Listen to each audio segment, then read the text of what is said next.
जय श्री राम। 66वां सर्ग।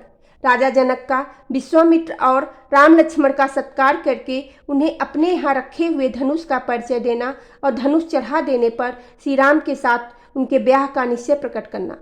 तदंतर दूसरे दिन निर्मल प्रातःकाल आने पर धर्मात्मा राजा जनक ने अपना नित्य नियम पूरा करके श्री राम और लक्ष्मण सहित महात्मा विश्वामित्र को बुलाया और शास्त्रीय विधि के अनुसार मुनि तथा उन दोनों महामनस्वी राजकुमारों का पूजन करके इस प्रकार कहा। भगवान, आपका स्वागत है। निष्पाप महर्षि, आप मुझे आज्ञा दीजिए, मैं आपकी क्या सेवा करूं, क्योंकि मैं आपका आज्ञा पालक हूँ। महात्मा जनक के ऐसा कहने पर बोलने में कुशल धर्मात्मा मुनिश्रेष्ठ विश्वामित्र ने उनसे यह बात कही। महाराज, राजा दशरथ के दोनों पुत्र विश्वविख्यात क्षत्रिय वीर हैं और आपके यहाँ जो यह श्रेष्ठ धनुष रखा है उसे देखने की इच्छा रखते हैं। आपका कल्याण हो।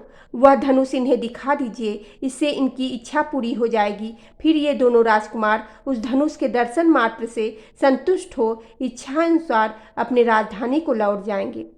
मुनि के ऐसा कहने पर राजा जनक महामुनि विश्वामित्र से बोले, मुनिवर, इस धनुष का वृत्तांत सुनिए। जिस उद्देश्य से यह धनुष यहाँ रखा गया है वह सब बताता हूँ।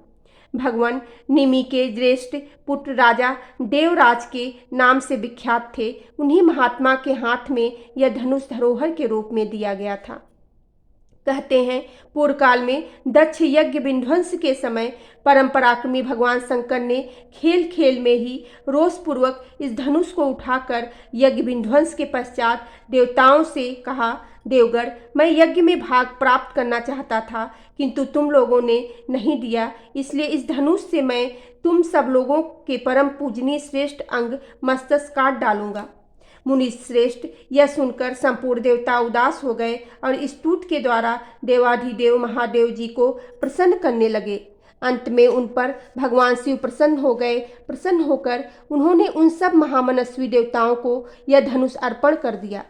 वहीं से देवाधिदेव महात्मा भगवान शंकर का धनुष रत्न है, जो मेरे पूर्वज महाराज देवराज के पास धरोहर के रूप में रखा गया था। एक दिन मैं यज्ञ के लिए भूमि शोषण करते समय खेत में हल चला रहा था। उसी समय हल के अग्रभाग से जोती गई भूमि हराई या सीता से एक कन्या प्रकट हुई। सीता हल द्वारा खींची गई रेखा से उत्पन्न होने के कारण उनका नाम सीता रखा गया। पृथ्वी से प्रकट हुई वह मेरी कन्या क्रमशः बढ़कर सयानी हुई। अपनी इस आयोनिजा कन्या के विषय में मैंने यह निश्चय किया कि जो अपने पराक्रम से इस धनुष को चढ़ा देगा उसी के साथ मैं इसका ब्याह करूंगा। इस तरह इसे वीर शुल्क का पराक्रम रूप शुल्क वाली बनाकर अपने घर में रख छोड़ा है। मुनिश्रेष्ठ, भूतल से प्रकट होकर दिनों दिन बढ़ने वाली मेरी पुत्री सीता को कई राजकुमारों ने यहाँ आकर मांगा, परंतु भगवान, कन्या का वर्ण करने वाले उन सभी राजकुमारों को मैंने यह बता दिया कि मेरी कन्या वीरशुल्का है। यही कारण है कि मैंने आज तक किसी को अपनी कन्या नहीं दी। मुनिपुंगव, तब सभी राजा मिलकर मिथिला में आए और पूछने लगे कि राजकुमारी सीता को प्राप्त करने के लिए कौन सा पराक्रम निश्चय किया गया है।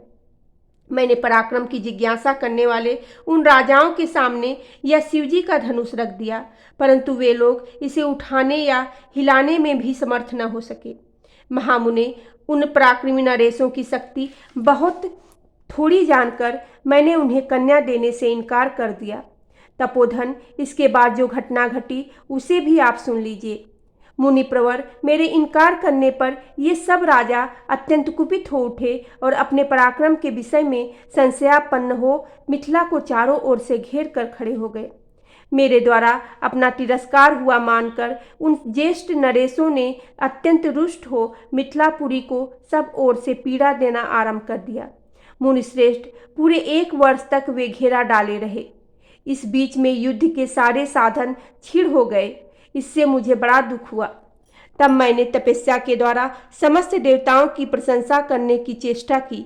देवता बहुत प्रसन्न हुए और उन्होंने मुझे चतुरंगड़ी सेना प्रदान की। फिर तो हमारे सैनिकों को मार खाकर वे सभी पापचारी राजा जो बलहीन थे अथवा जिनके बलवान होने में संदेह था, मंत्रियों सहित भागकर विभिन्न दिशाओं में चले गए।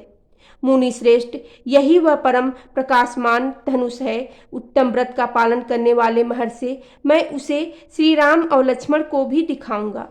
मुने, यदि श्री राम इस धनुष की प्रत्यंचा चढ़ा दें तो मैं अपनी आयोनिजा कन्या सीता को इस दशरथ कुमार के हाथ में दे दूं। बोलो सियावरी रामचंद्र की जय, पवन सुत हनुमान की जय।